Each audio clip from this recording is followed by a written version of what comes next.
I guess so. Well, and there's still more seats up front if anybody wants to grab them, rather than stand in the back or anything.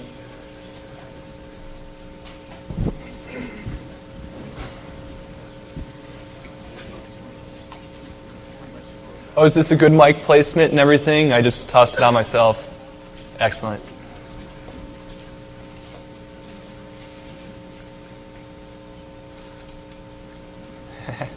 All right, so my name is Sean OToole, and I'm going to be speaking to you about metamorphic viruses. And I wanted to stress that I know this whole conference is educational purposes only, but I want to stress that this one is definitely, because I don't want to see anybody's grandmother not be able to access their email or something because I gave a speech. And you guys are the computer guys of your families, so you know if they have a problem, you're going to hear about it.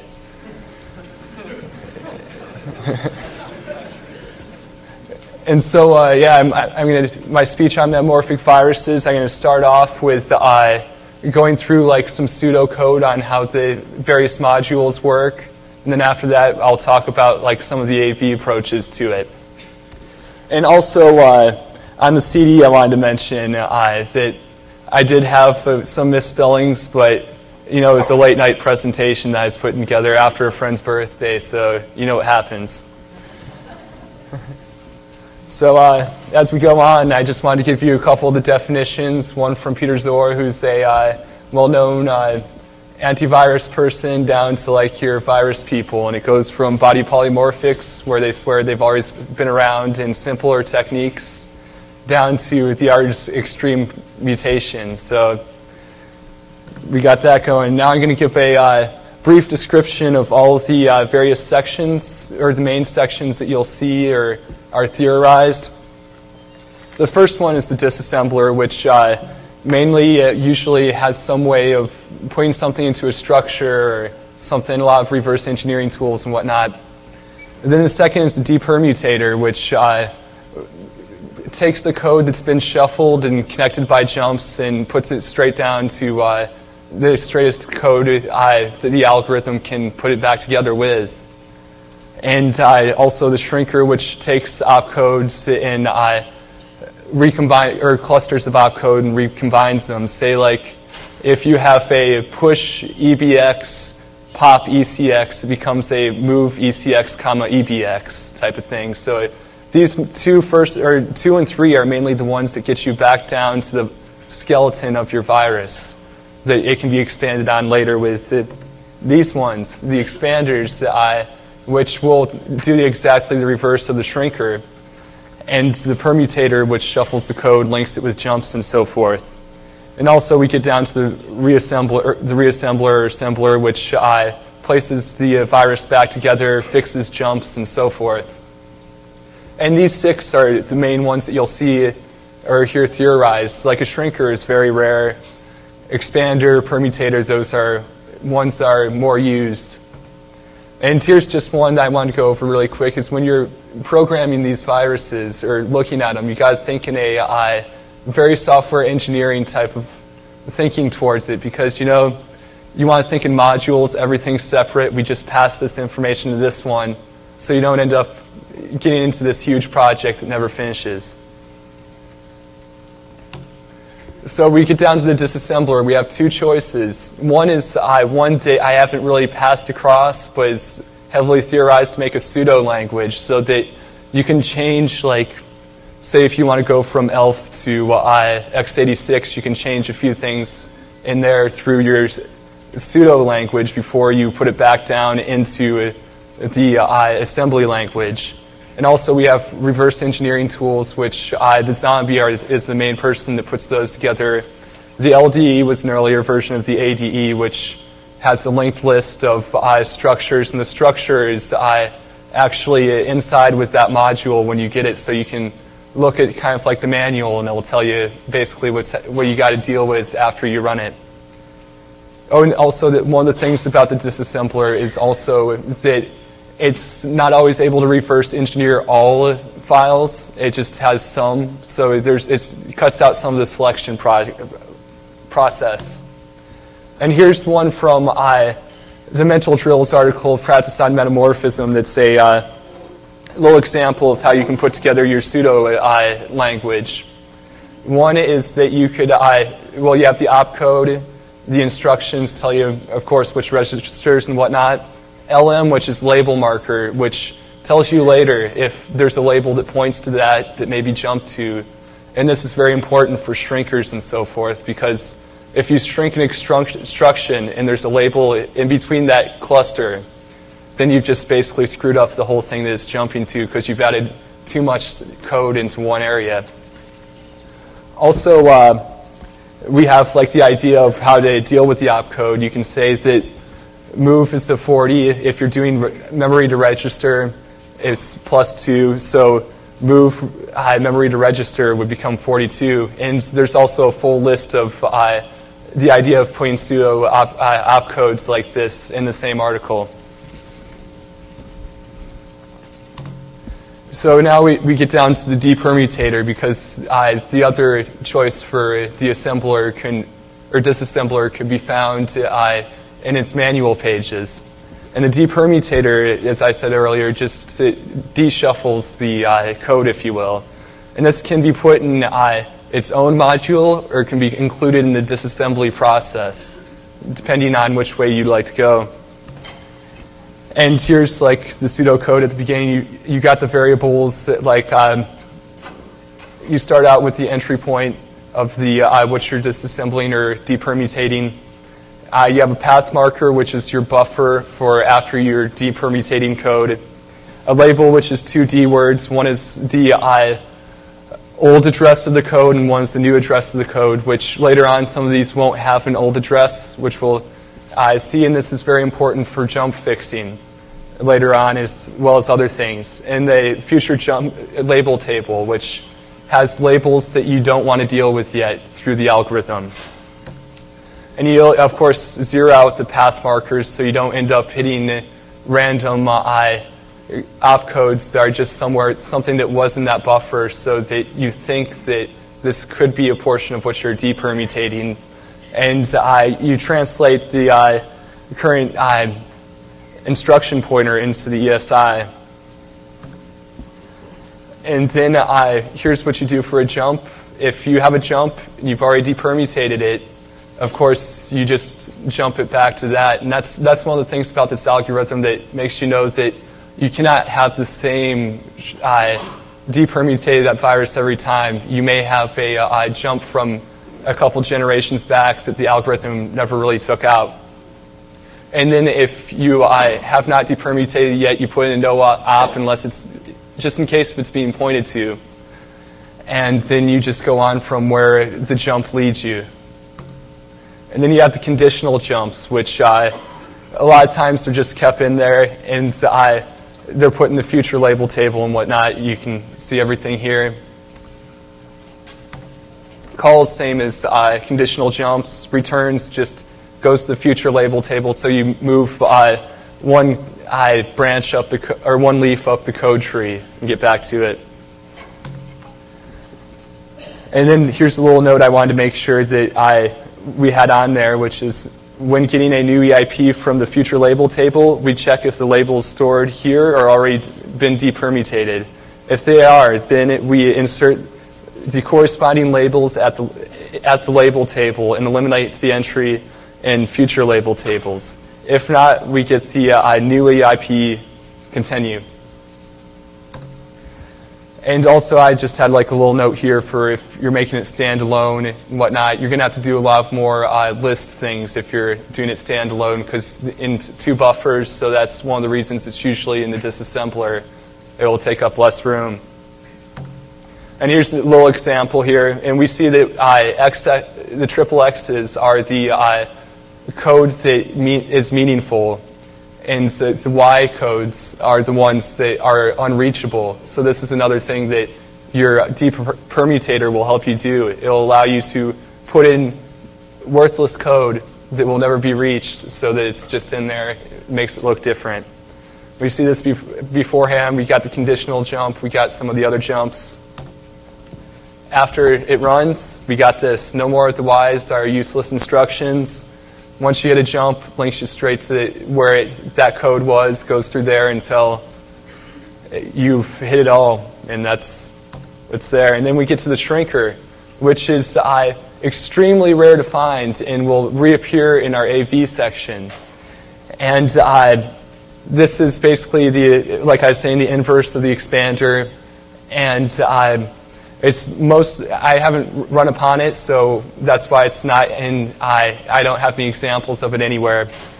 And so we have the pseudocode for that right here, which we can see is basically looking through and seeing if we can find code clusters and switching them back to their most simple ones, which I do it as if there's a list of these conversions, but many times it's just a whole function that just does one thing. Then we get to the expander, which is the inverse of the shrinker. And basically that's usually a standalone thing, and usually also those don't use a list or anything to see what the conversions are. Mainly they're just functions that are already written out, like the Win9x Ramones virus will have some of these so that you can take a reference point to see how they're done. And here's the pseudocode for that. We have is expandable. I forgot to switch it to an actual number rather than a Boolean. But basically, the expandable question is how many times can we, or how can we expand it? 3 opcodes, 2 opcodes, or just switch opcodes? And it goes through and it says, okay, if we got this random number and we got this, we're going to do it. And that's basically that pseudocode. And that's just by telling you about how you can make a expandable or is expandable type of thing. It shows 0, there's no way to expand it. 7, you can expand it all 3 different ways. And up and down the line with the various combinations. And that's on the same thing. So we get to the permutator, which you can see in the Ghost virus, cperm, as well as in a lot of other zombie viruses. And here's the pseudocode for that, which basically it goes through, this one's when it's actually kind of shuffling beforehand. So it just puts the code groups together, puts a jump in after that code group. And then we come into this one, which goes to the jump and inserts the proper address to jump to the next code group in the sequence. Oh, I also forgot to mention I changed my presentation a little bit, so it's different from the one on the CD. But it's just so if you're following along on a computer, just so you don't get lost, I've made a lot of changes. In the assembler section, the main thing that you have to worry about, rather than the whole converting all the stuff, is the main thing is to do jump relocation fixes. Which your old pointer or your old jump will go to the proper jump once it's reassembled in a new program. And here we usually initialize a couple tables, one that's 8 bytes long, 4 bytes for where the new instruction pointer is, 4 bytes for where the old instruction was located. And then we have a jump table, which basically lists the offsets of our jumps.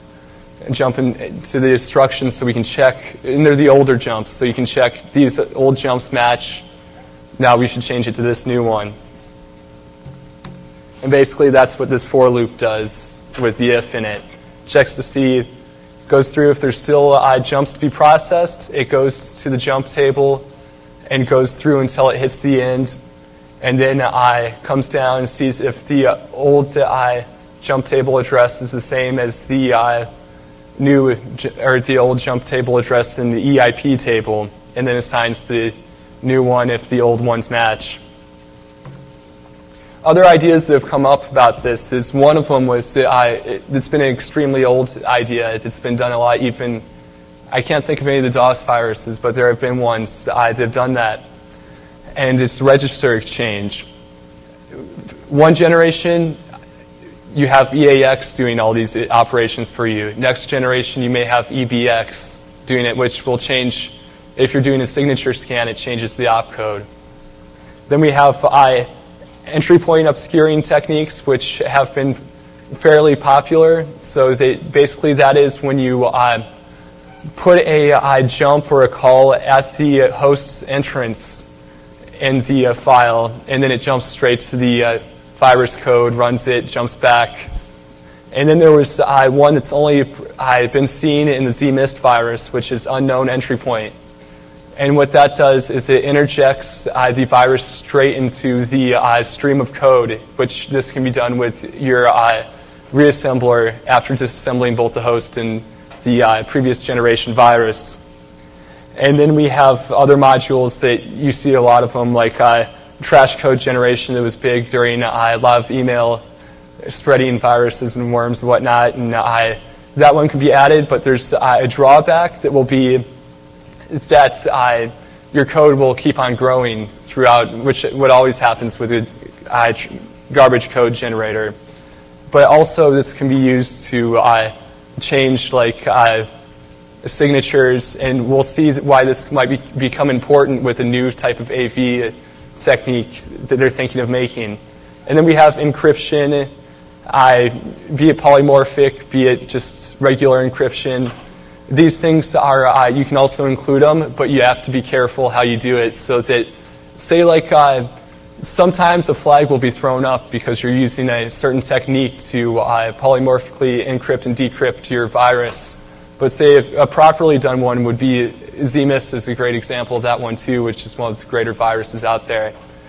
And what it does is it acts exactly like a file that will decompress at runtime when it uses its polymorphic engine. So here comes the start of our AV section. I just want to put up this quote from an article about ZMist that says that metamorphism is something that's going to be pretty crazy, and we need to find out something to do for it. And since ZMist and the unexpected entry point have been written by Zombie, I found an article by Zombie that shows what the implications of doing this would be. And you have your variables, and this is basically saying if you're doing a signature scan, you have to run through it until you know you're definitely on the virus. You don't know how long that will take.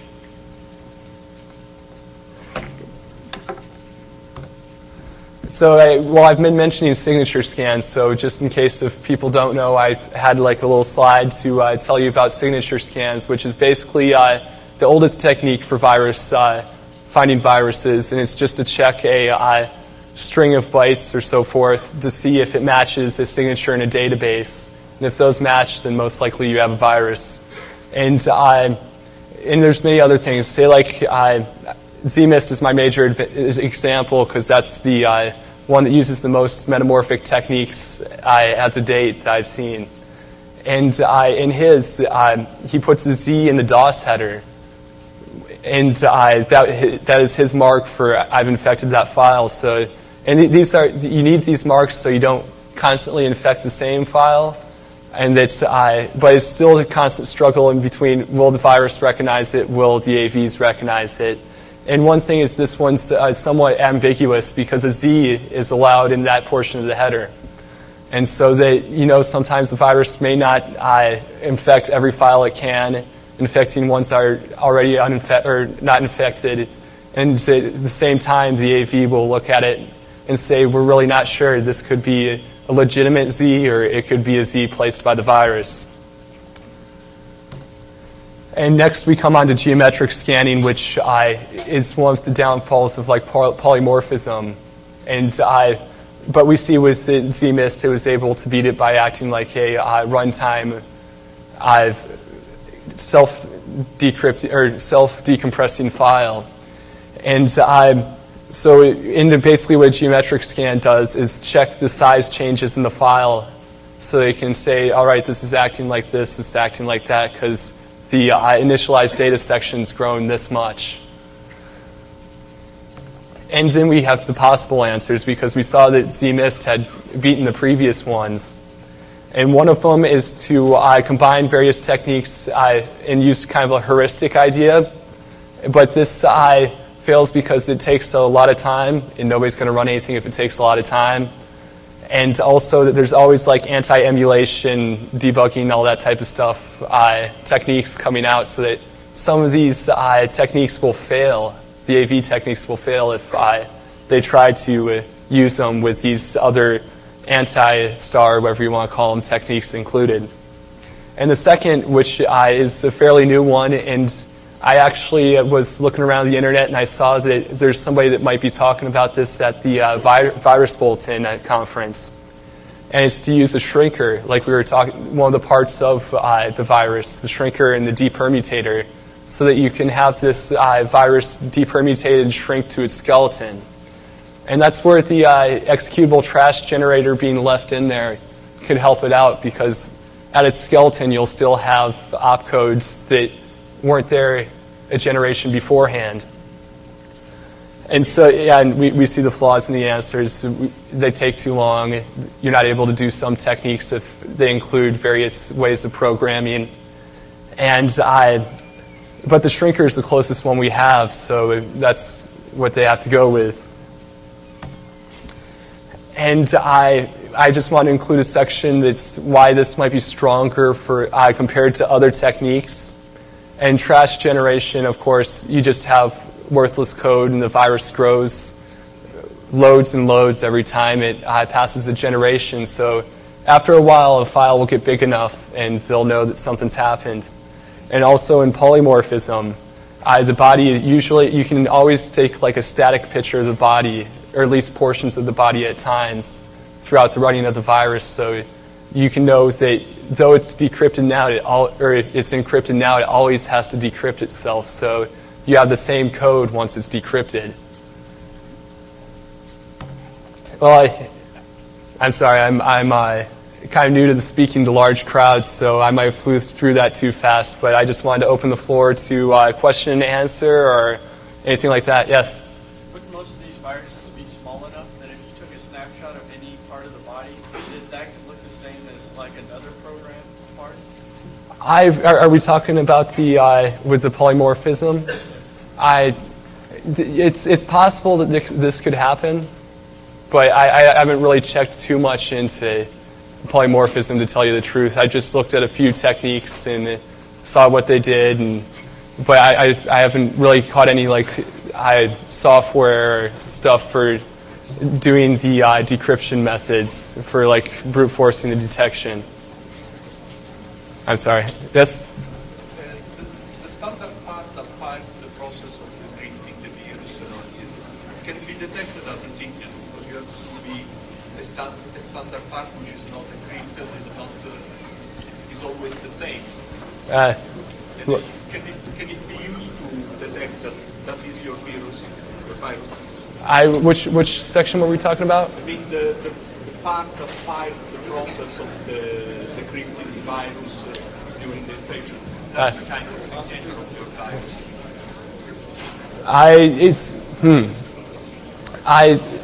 I'm sorry, I can't really hear you too well up here, so I kind of miss pieces, and I think they're important.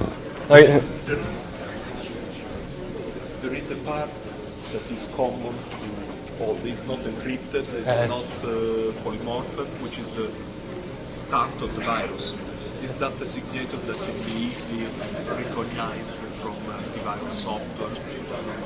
I will. Let me take this. With the eye, what we have for the yeah. Repeat the question. I will. Well, his question was, if I recognize it correctly, is there a static part in metamorphic viruses that can always be recognized? And the thing is since it can always be randomly expanded or permutated, you could step through it, but of course you'll still have different opcodes because of the expander or register exchange type of thing. So that's where the strength in is with this, is that you can change like opcodes, and that's where mainly signatures are strings of opcodes. Do you think that AV software is going to have to run down the road of hash tables like Tripwire to be able to recognize changes? To recognize changes, I haven't looked too much into that, but that sounds like an interesting idea that could be tried. Because mainly what I've heard is the shrinker idea, which will give you the code skeleton. Yes?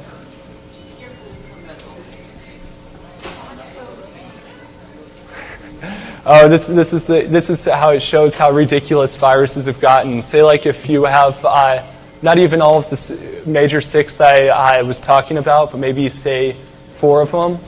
I say like the ZMIS virus. I remember that being I want to say around 70, 80 pages or so, and some of it's also done in C, so you know that makes it even bigger. So it's. I'm sorry. Okay. Oh, no, go ahead. When you do this sort of software engineering approach, it does make sense to write in C, but that will optimize your code later. Yeah. Do you see unoptimized viruses in the compiler, just like what the compiler does? Well, the thing is with this virus, basically we rewrote something, or with these viruses, the expander is basically an unoptimizer, which is really funny because, like, you know, back not too long ago, everything had to be optimized for a virus. Nowadays, we're writing things to unoptimize them afterwards. So it shows that you really don't need optimization because we have so much room to deal with.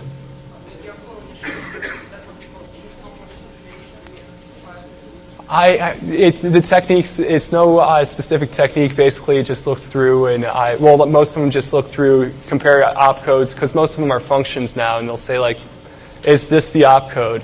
If yes, change it to this.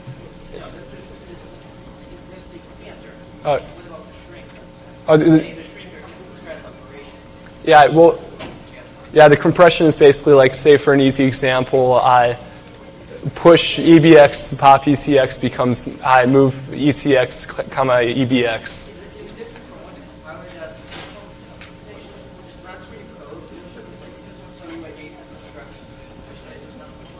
Basically, that's it. Yes, sir. I saw about 4 viruses in the presentation. Did you just give us those as samples? Yes, sir. There's 10. There's 10? There's 10.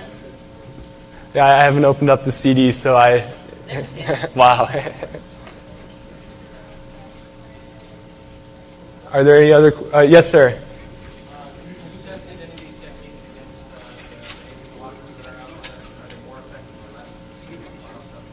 I'm sorry, sir. Can you stand up? Yeah, have you tested the techniques and the processes you're talking about against behavior blockers as well as single file? Do you have more or less success? With behavior blockers, they'll. Like an indefense product or microphone out of Australia versus a single file-based product. Yeah, well, the thing with behavior scanners is that if the behavior is found, of course, anything, once you see what it will do, you'll know what's happening. But a lot of times, that takes a lot of time. And then, say, like, for emulation, sometimes there's ways that people have found to block emulation. So it'd be more of like a integrity scanner than an integrity scanner. Basically, you're already infected, and that's why it knows you're have been infected.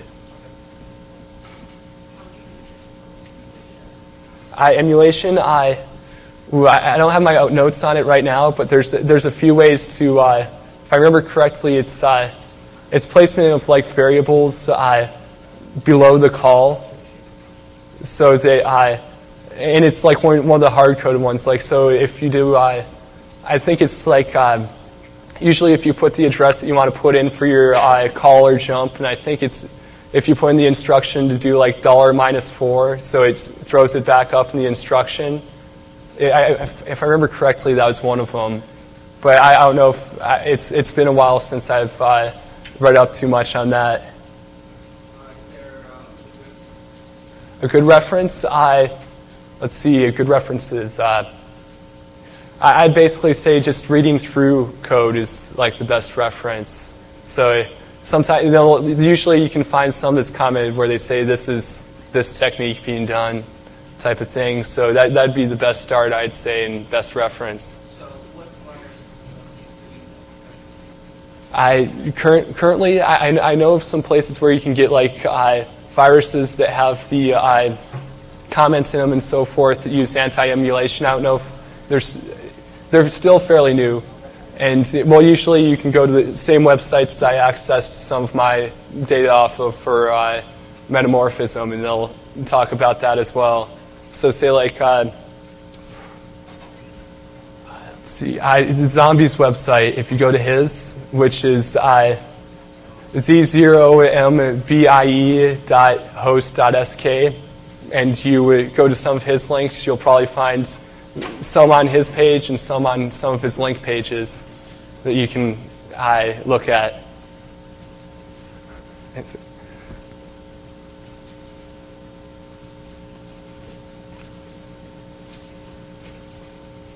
Any more questions? Okay, thank you for coming. Also, I'd like to thank my school because they're going to most likely help me pay for some of the trip over here. So I wanted to thank Regis University. Thank you.